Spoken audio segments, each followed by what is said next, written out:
Anglers are already casting lines to catch some big fish. Storm Team 10's Brady Harp joins us now in the studio with more on how weather can impact your next fishing trip. The Wabash Valley's most experienced fishermen can tell you that the weather can have a major impact on how successful a fishing trip can be. I talked to one fisherman with the Vigo County Parks Department to find out what weather fish like the best. For me, I personally, if I'm going to go bass fishing, I like to see an overcast day, a little bit of chop on the water, a little bit of wind, maybe right before a cold front, a little bit of mist, a little bit of rain. Area fishermen say different fish like different types of weather, but there can be some overlap. Experts say when the air pressure drops, fish start biting. Fish, most generally speaking, bite the best when the pressure is lowering or steady rather than rising.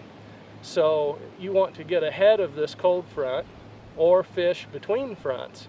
Right after a front sometimes is not necessarily the best time to go fishing. Air pressure drops commonly right before a rain or storm, then the temperature drops. Air pressure rises as the weather gets nicer. Area fishermen say some of the most successful fishing trips can happen right before a rain or major temperature change. But the general rule of thumb is you want the barometric pressure to be steady or falling, not rising. While the fish themselves may not care about the low pressure, they may absolutely care about the rain low pressure brings to the Wabash Valley. When water flows across the ground, brings in leaf litter, worms, other things that come to the surface during these events, that encourages a feeding frenzy, if you will, other opportunities the fish don't otherwise have.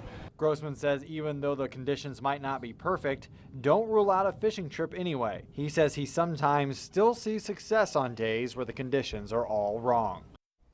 April 21st is a free fishing day in Indiana. You do not need a fishing license on this day and can fish in public water. Back to you. Well, judging by Brady's expert there, it seems as though today would have been a perfect day with all the fish biting. That's because rain is moving into the area.